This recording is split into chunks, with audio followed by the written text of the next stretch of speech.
বাবা, আমার কোন স্ত্রী যদি জানতে পারে যে তার স্বামী বিবাহ করেছে, সেই স্ত্রীর বুকের ব্যথাটা যে কোথায় হয় শুধু সেই জানে। কিন্তু সমস্ত ব্যথা চেপে রেখে হাসি মুখে বলে উঠল, চিত্রাঙ্গদা তাকে কি শুধু তোমার সঙ্গে থাকবো বলে স্বামী। যদি তুমি বলো যে তোমার সঙ্গে যাওয়ার পর দ্রৌপদী দিদি চরণ সেবা করে দিতে হবে, আমি সেটাও করে দিতে পারবো, কিন্তু তোমাকে ছেড়ে আমি থাকতে পারবো না।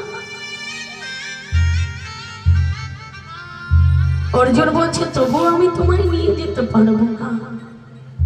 কেন স্বামী, আমার অপরাধ কি?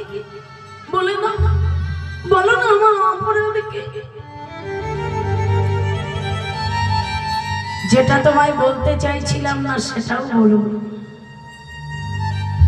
তোমায় আমি নিয়ে যেতে পারবো না, তার কারণ হচ্ছে তুমি একজন নীচ জাতির মেয়ে। তুমি নীচ জাতির মেয়ে বলে তোমায় নিয়ে যেতে পারবো না। ও, এই কথা এতদিন পরে তোমার মনে হলো যে আমি নীচ জাতির মেয়ে। বেশ, তুমি যখন চলে যাবে, যাও স্বামী। আমি জানি তুমি তোমার সঙ্গে আমি গেলে আমার পরিচয় তুমি কোনোদিন কাউকে দিতে পারবে না, তাই আমি তোমাকে মুক্তি দিলাম, তুমি চলে যাও। প্রভাত হয়েছে, অর্জুন চলে যাচ্ছে, স্বামী চলে যাচ্ছে। চিত্রাঙ্গদা জানে যে একবার যদি স্বামী চলে যায় আর কোনোদিন তার সাথে দেখা হবে না। একবার যদি চলে যায় আর কোনোদিন তাকে দেখতে পাবে না। একবার যদি চলে যায়, না যেও না,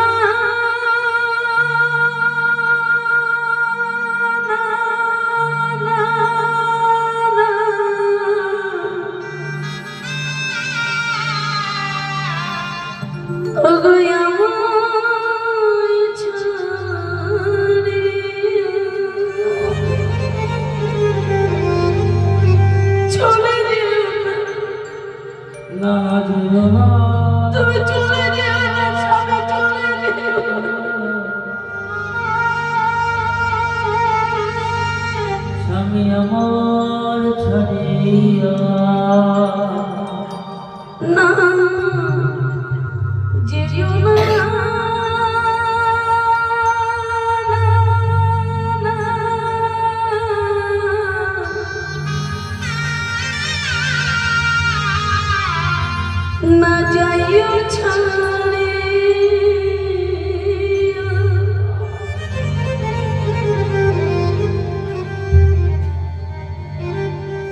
আমি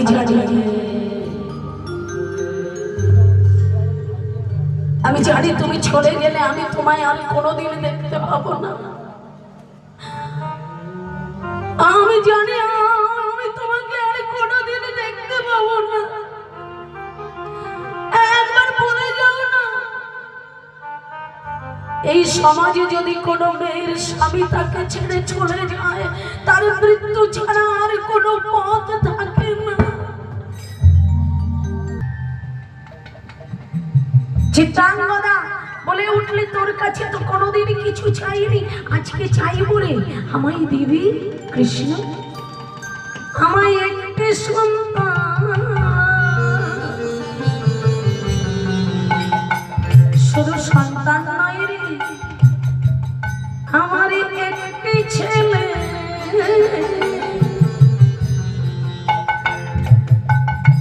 দাও না ঠাকুর,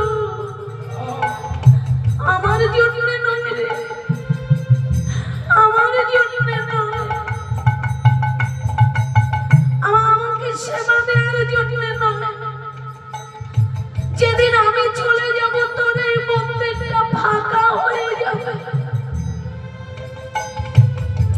আমার জন্য চাইছে শুধু তোমার সেবার তরে।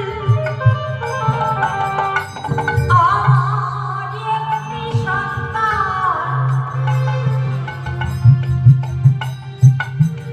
দানা প্রভু,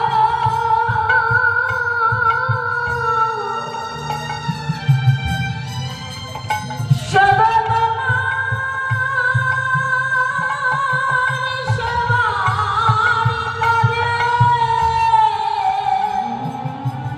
আমার একটি ছেলে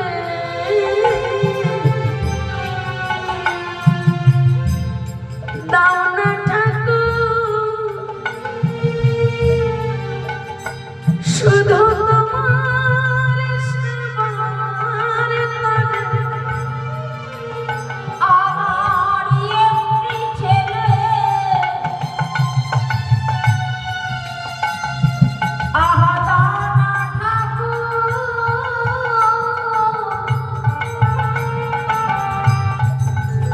শুধু তোমার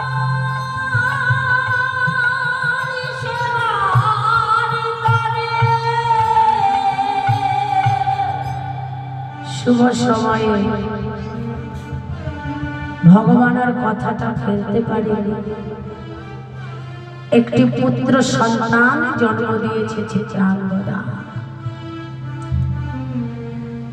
পুত্র সন্তান যখন জন্ম দিয়েছে, মা তার নাম স্থির করলে আজ হইতে যাব না,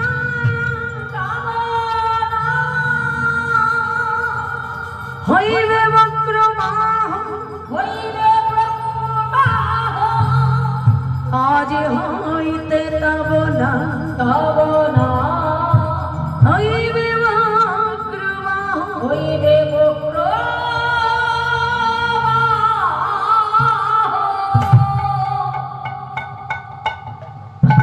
ছেলেটা দেখতে দেখতে দেখতে দেখতে 5 বছরের হয়ে গেছে।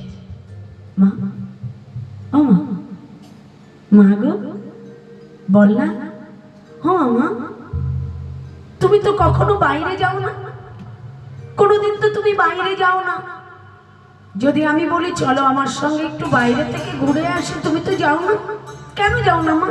আচ্ছা মা বলো না, আমার বাবা কোথায়? আমি বলতে পারবো না রে। এই কথাটা আর কোনোদিন জানতে চাস না। তাহলে তুমি যে শাখা সিঁদুর পরে থাকো, আমার কি বাবা নাই? ছেলের মুখটা চেপে ধরেছে, মুখটা চেপে ধরে বললে অমন করে বলতে নাই রে। যাকে ভালোবেসে আজও আমি শাখা সিঁদুর পরে আছি, তার মৃত্যু হয়েছে এই কথা তুই বলিস না। তবে আমি জানি না কোথায় তোর বাবা, শুধু এইটুকু বলতে পারি, যেখানে কৃষ্ণ সেখানে তার সখা অর্জুন রয়েছে। এইটুকু আমি বলতে পারি যে কৃষ্ণের কাছে জানতে চাইলে হয়তো কৃষ্ণ কোনোদিন তোকে বলতে পারবে সে কোথায় আছে। সেদিন থেকে ছেলেটা প্রতিদিন ভগবান মন্দিরে যে তার একটাই প্রশ্ন, বাবা কোথায়? দেখতে দেখতে ছেলেটার বয়স হয়ে গেছে 20 বছর। মা মনস্থির করেছে যে ছেলেটাকে মণিপুরের সিংহাসনে বসাবে। সিংহাসনে বসিয়েছে। মা 20 বছর বয়স হয়ে গেছে, আজও তুমি বললে না যে আমার বাবা কোথায়? বেশ, সেটাই ঠিক আছে। তো সিংহাসনে বসার পরে ছেলেটা একদিন সকলকে সঙ্গে নিয়ে মণিপুর ভ্রমণে বেরিয়েছে। তো ঘুরতে ঘুরতে ঘুরতে ঘুরতে এদিকে বাবা কুরুক্ষেত্রের যুদ্ধের শেষে যুধিষ্ঠির যখন সিংহাসনে বসেছিল, সেই সময় একটা যজ্ঞ করেছিল, যজ্ঞের নাম অশ্বমেধ যজ্ঞ। আর এটা প্রত্যেকেই জানে যে অশ্বমেধ যজ্ঞের যজ্ঞ হলে কি কি হয়।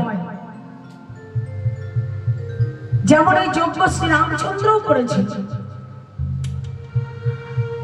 এই যজ্ঞে একটি ঘোড়াকে ছেড়ে দেয়, যে ঘোড়াটা খুব সুসজ্জিত করা থাকে। সেই ঘোড়াটাকে যদি কেউ ধরে তার সাথে যুদ্ধ হয়, তারপর ঘোড়াটাকে ফিরিয়ে নিয়ে আসা হয়। তো যাই হোক, বললে এই যজ্ঞের কারণেই কিন্তু পতিত পাবনী মা গঙ্গাকেও আসতে হয়েছিল। তো যাই হোক, ঘোড়া যখন ছেড়ে দিয়েছে যুধিষ্ঠির, ঘোড়াটাও ঘুরতে ঘুরতে ওই মণিপুরে এসেছে। আর সেই দিন যখন ভ্রমণে বেরিয়েছিল মণিপুরে, ওই ঘোড়াটা ধরেছে কে না, ছেলেটা হচ্ছে চিত্রাঙ্গদার সেই একমাত্র পুত্র বক্রবাহ। ঘোড়াটাকে ধরে যেই না ঘরে এনেছে, ও মা, মা, ও মা, দেখে যাও, দেখে যাও। কি দেখবো? আরে দেখে যাও, একটা সুন্দর ঘোড়া এনেছে। হ্যাঁ রে বগরু, হ্যাঁ, এই ঘোড়াটা তো যুদ্ধের ঘোড়া, এটা এনেছিস কেন? তুমি কি মনে করো যে আমি রাজা হয়েছি আর আমি যুদ্ধ করতে পারবো না? আমার ক্ষমতা নাই? বাবা, ছেলে তো আমার বেশ বড় হয়ে গেছে। ঠিক আছে, ঠিক আছে, তুই রেখে। আচ্ছা, ঘোড়াটা কোথা থেকে এসেছে বললে? ঘোড়াটার কাছে একটা চিরকুট পেয়েছি। ঘোড়াটা কারা পাঠিয়েছে বলছি।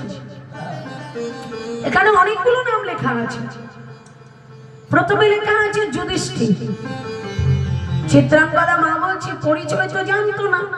চিত্রাঙ্গদা মা বলছে যুধিষ্ঠির, হ্যাঁ, বড় ধার্মিক মানুষ। তারপর লেখা আছে ভীম। তাই নাকি? বাহ, ভীমের গল্প তোকে বলেছি না? বলে হ্যাঁ বলেছি। তারপর লেখা আছে তৃতীয় পাণ্ডব অর্জুন। চমকে উঠেছে মা, মায়ের মনে পড়ে গেল, মনে পড়ে গেল সেই 20 বছর আগের কথা, আগের কথা। মায়ের মনে পড়ে গেল, মায়ের মনে পড়ে মনে মনে বলছে আমার ছেলে তো আর জানে না, কিন্তু আমি তো জানি আমার স্বামী কত বড় যোদ্ধা, অর্জুন কত বড় যোদ্ধা, এটা তো আমি জানি। ওই ঘোড়াটা ধরে এনেছে। দুজনের যুদ্ধ হলে হয় আমার ছেলেটা মারা যাবে, নইলে আমার স্বামী মারা যাবে। ছেড়ে দেব পুরো, ওই ঘোড়াটা ছেড়ে দে। মা, কেন ছেড়ে দেব?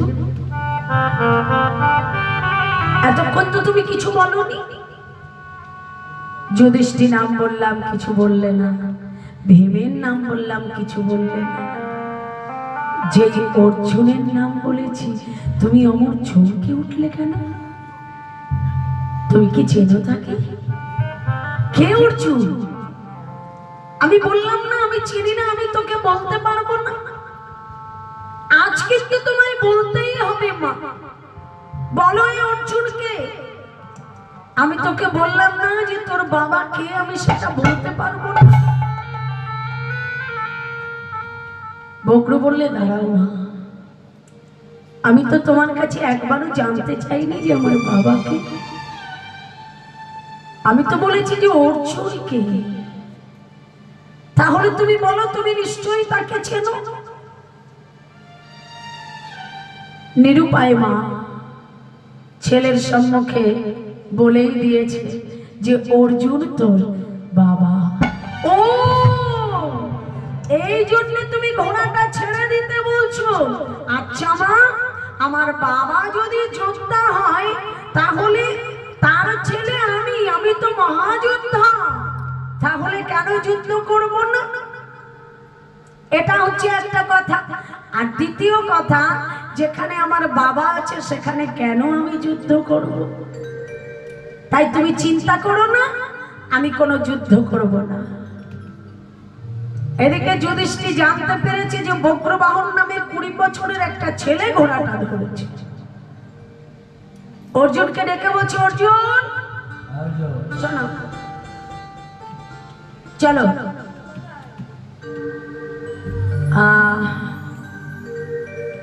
তোমাকেই যেতে হবে। ওই যে মণিপুরে বক্রবাহন নামে একটি ছেলে ঘোড়াটাকে ধরেছে, যাও নিয়ে এসো। আমি একা একা যাব? পাশে ছিল আমার ভগবান। ভগবান মনে মনে চিন্তা করছে, এবার মা গঙ্গার অভিশাপটার পূর্ণতা পেতে চলেছে। তাই কি করলে, মায়া দ্বারা অর্জুনকে ভুলিয়ে দিল যে মণিপুর বলে কিছু আছে। অর্জুনের আর কোনো কিছুই মনে নাই, মণিপুর যে আছে সেটাও জানে না, কোথায় তাও জানে না। ভগবান বললে, অর্জুন এতদিন যখন তোমার সঙ্গে ছিলাম আর একটা দিনও থাকতে পারবো, চলো। কৃষ্ণ সানে অর্জুন মণিপুরে আয়া, কৃষ্ণ সানে অর্জুন মণিপুরে গেল, আর কৃষ্ণ সানে অর্জুন মণিপুরে আয়া,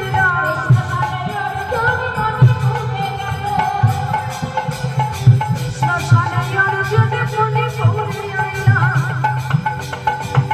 সানে অর্জুন মণিপুরে আয়া, কত দূরে মণিপুর বলতে লাগিলা,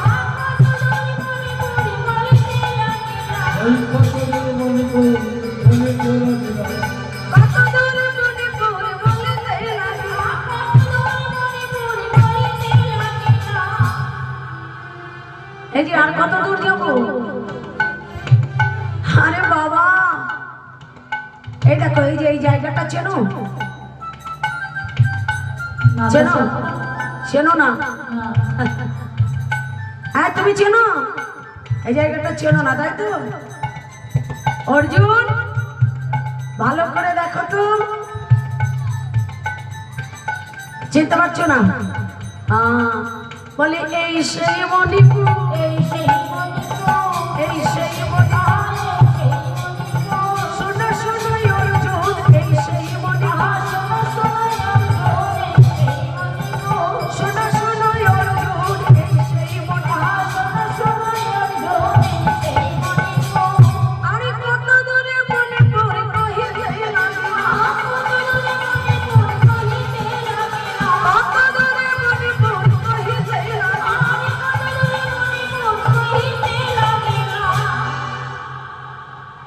ও মণিপুরে এসে গেছি। খবরটা বাবা বক্রবাহনের কানেও চলে গেছে যে 2 জন এসেছে। মায়ের কাছে যে বলতেই মা বুঝতে পেরেছে কারা এসেছে। শোন, এই দেখ বাবা, ওখানে কে কে আসবে জানিস তো? তোর বাবা আসবে, আর অনাদি আদি ভগবান শ্রী গোবিন্দ আসবে। তবে একটা কাজ করিস, যাওয়া মাত্রই আগে কিন্তু কৃষ্ণকে প্রণাম করিস। বেশ তো, সেটা আর বলতে। আচ্ছা মা, বাবা যদি আমায় চিনতে না পারে? চিনতে পারবে, কেননা বুঝতেই তো পেরেছে এটা মণিপুর।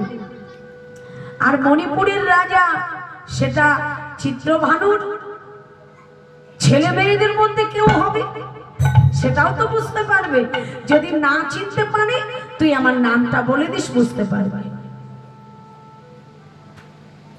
বক্রবাহন মনের আনন্দে ছুটতে ছুটতে গেছে যে, কিন্তু বাবাকে তো কোনোদিন দেখিনি, চিনবে কি করে বাবা কোনজন? কোনোদিন বাবা বলে তো ডাকেও নি কাউকে। বাবা বলে ডাকলে কেমন লাগে সেটাই বা বুঝবে কি করে? আচ্ছা বলতে পারিস, ওই দেখ 2 জন যে ওখানে দাঁড়িয়ে আছে, দেখ তো ওর মধ্যে কে আমার বাবা?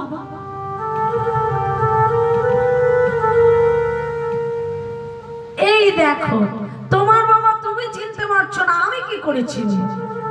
তবে একটা কথা বলতে পারি, ওই যে একজনকে দেখতে পাচ্ছি না, হ্যাঁ, গায়ের রংটা কালো, আমার মনে হয় ওটা হচ্ছে কৃষ্ণ। তাহলে তো এবার পরিষ্কার কোনটা কৃষ্ণ।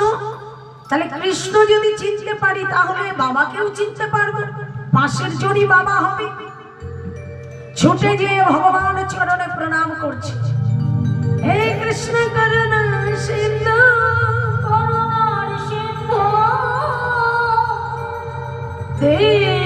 দীনবন্ধু জগৎপতে গোপেশ গোপিকা কান্ত জয় জয় রাধা কান্ত নমো।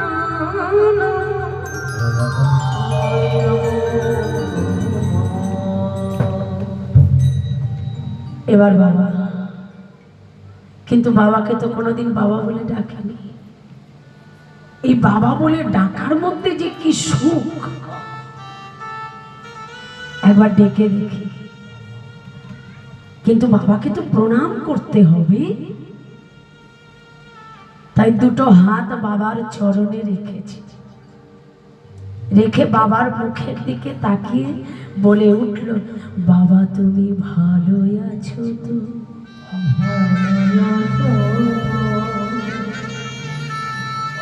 ও বাবা তুমি ভালো আছো তো? চোখের জল যেন বাঁধ মানল না, চোখের জলে বাবার চরণ দুটো ধুয়ে যাচ্ছে।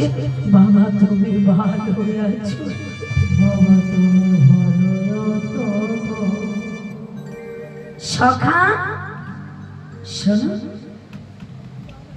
শুনে যাও, কানে কানে বলি। দেখো না, ছেলেটা না আমায় বাবা বাবা বলে ডাকছে। ছেলেটা কেমন করে কাঁদছে, আমার ভালো লাগছে।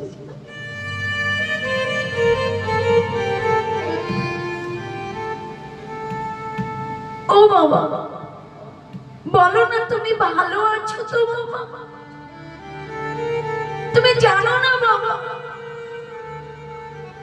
এই বাবা ডাকের মধ্যে যে এত সুখ ছিল আমি কোনোদিন জানি না,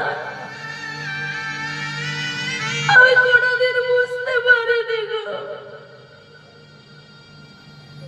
ভগবান মনে মনে চিন্তা করছে,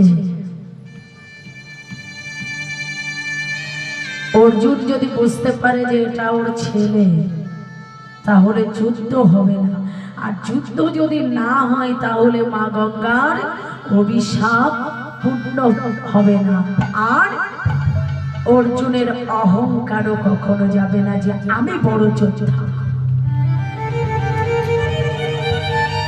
অর্জুন, হ্যাঁ বলো সখা, একটা পরের ছেলে তোমায় বাবা বাবা বলে ডাকছে, তোমার শুনতে ভালো লাগছে? ওকে সরিয়ে নাও। ছেলেটাকে সরিয়ে দিয়েছে, আবার ছুটে এসেছে, ও মা বাবা তুমি আমাকে চিনতে পারছো না? বাবা আমি এই মণিপুরের চিত্রভানুকে তো তুমি চেনো না? তো ও আচ্ছা ঠিক আছে, না চিনতেই পারো, অনেক দিনের কথা তো, কিন্তু সবকিছু ভুলে গেলেও আমার মায়ের কথা তো তুমি ভুলে যাওনি। আমার মায়ের নাম চিত্রাঙ্গদা, চিত্রাঙ্গদা আমার মা। চিনতে পারছি না তো?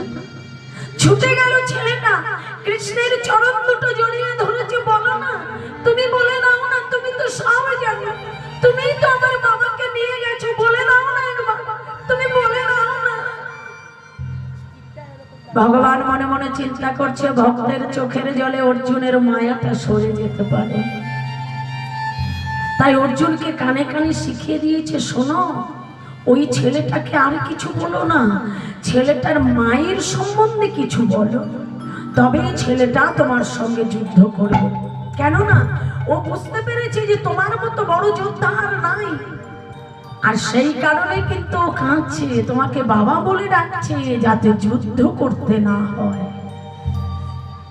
ও এই কথা। এই ছেলে এই শোন, কি বললি তোর মায়ের নাম? চিত্রাঙ্গদা।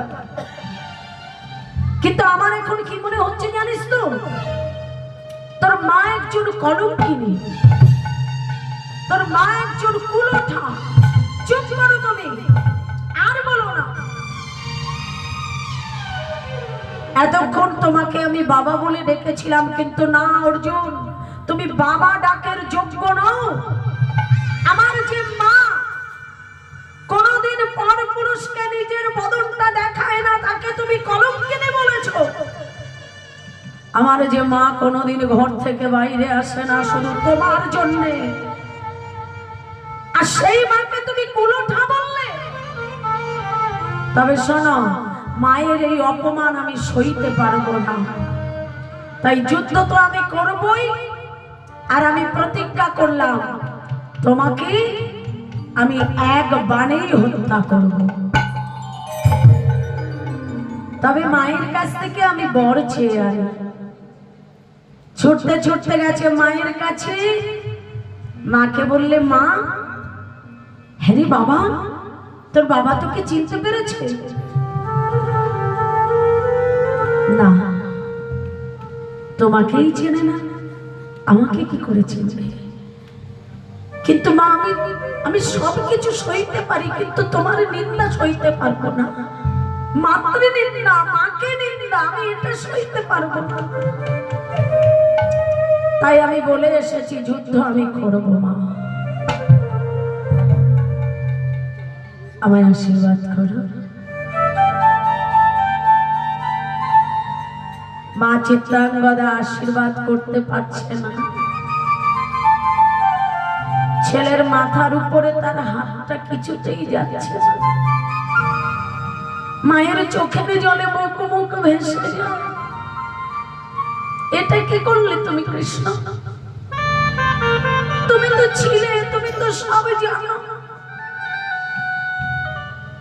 আজকে হয় ছেলের হাতে বাবার মৃত্যু হবে, নইলে বাবার হাতে ছেলের মৃত্যু হবে।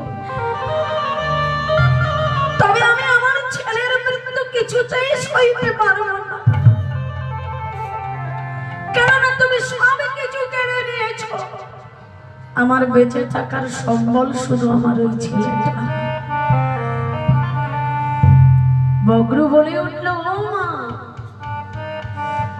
তুমি আমায় আশীর্বাদ করতে পারছো না, আমি বুঝতে পেরেছি। তবে তুমি মাথায় হাত দিয়ে আশীর্বাদ না করলেও তোমার আশীর্বাদ আমার কাছে সব সময় আছে। মাকে ভক্তিপূর্ণ প্রণাম জানিয়ে বক্রবাহন চলে গেল। ভক্তমন্ডলী, ভক্তিমতী মা আমাদের মধ্যে থেকে বাবা এই ভক্তিপূর্ণ প্রণামটাও তো চলে গেছে, গেছে না?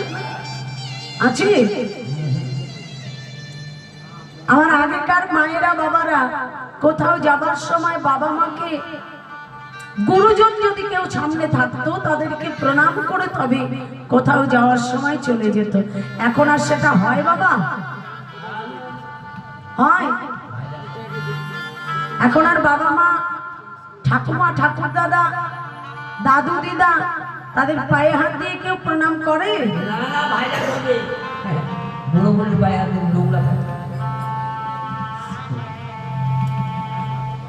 রাধে রাধে।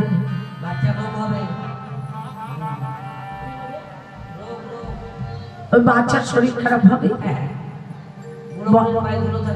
হ্যাঁ, রাধে রাধে, হরে কৃষ্ণ। তো যাই হোক, ঠিক আছে। তো বললে বক্র ছুটতে ছুটতে যে বাবা, এবার বাবা ছেলের মধ্যে যখন যুদ্ধ হচ্ছে, যুদ্ধ করতে করতে বাবা বক্রর আগে মানে অর্জুনের ধর থেকে মাথাটা আলাদা হয়ে গেল।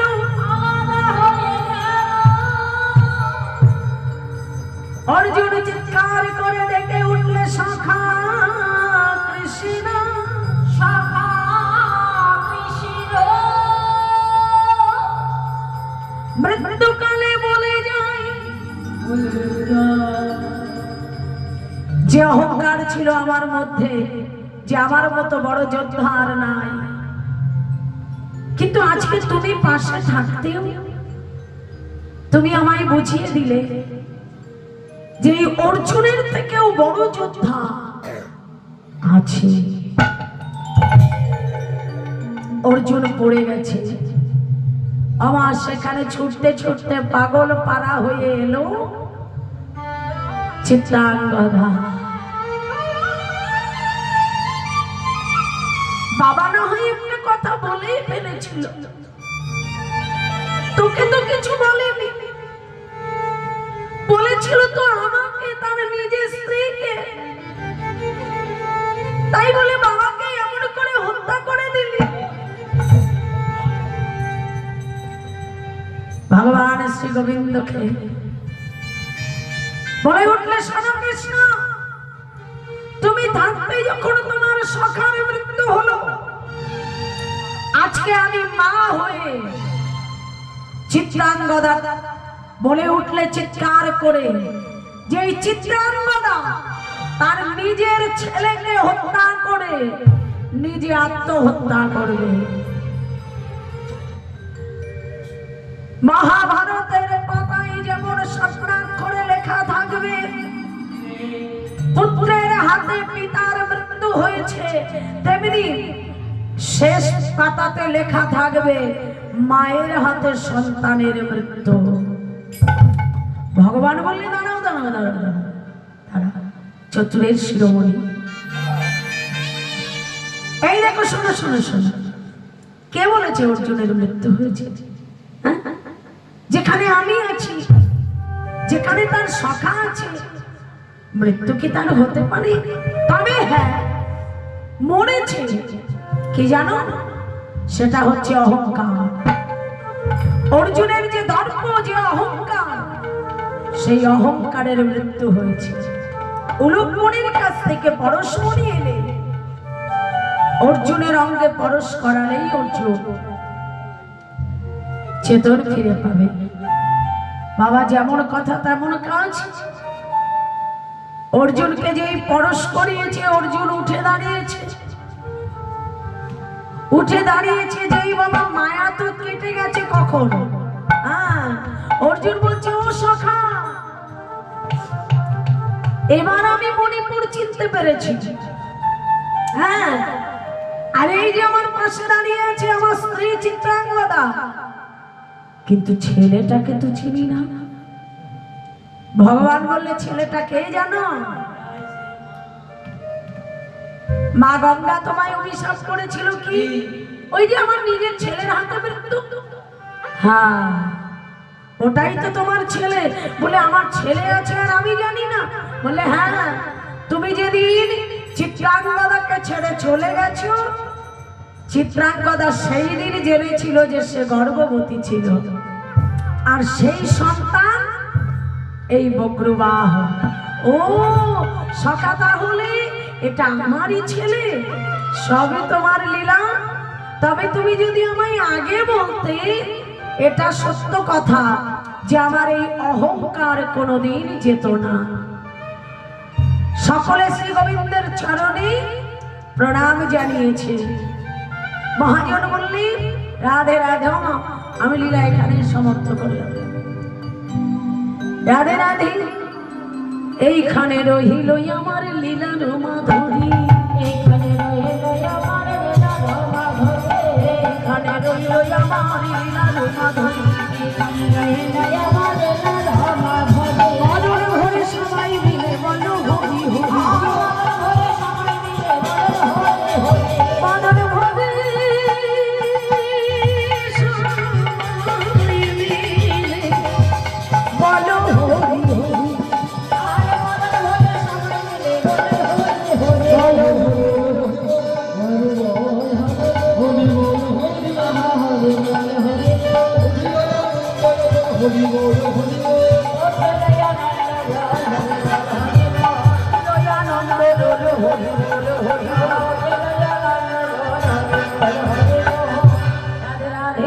হরে কৃষ্ণ। প্রত্যেকে সেবা পেয়ে তবে যাবে। রাধে, তো এবার আমরা সকলে মিলে ঘরে চলে যাব মামা। তাই সবাই মিলে একবার দুটো মা হতো। আমাকেও কিন্তু ফিরে যাবে না, সকলে প্রসাদ পেয়ে তবে যাবে। রাধে রাধে। হরি নাম কৃষ্ণ নাম গে যা হরে রাম।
সূর্য সম মায়া ভাবে অন্ধকার, যাহার কৃষ্ণ তাহার নাই মায়ার অধিকার।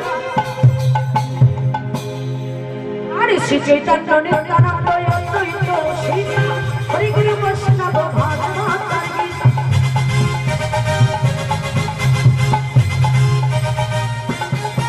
হরে কৃষ্ণ নামে সূর্য সম মায়া ভাবে অন্ধকার, যাহার কৃষ্ণ তাহার নাই মায়ার অধিকার। শ্রী চৈতন্য নিত্যানন্দ অদ্বৈত সীতা, হরি গুরু বৈষ্ণব ভাগবত গীতা। এসবই তো তোমার জন্যে, এসবই তো তোমার জন্যে হবে আমার পরিত্রাণের গোলাম। হরে কৃষ্ণ হরে হরে রাম কৃষ্ণ রাম কে হরে রাম কৃষ্ণ রাম কে তাই গৌর হরি বল নিত্যানন্দ বল হরে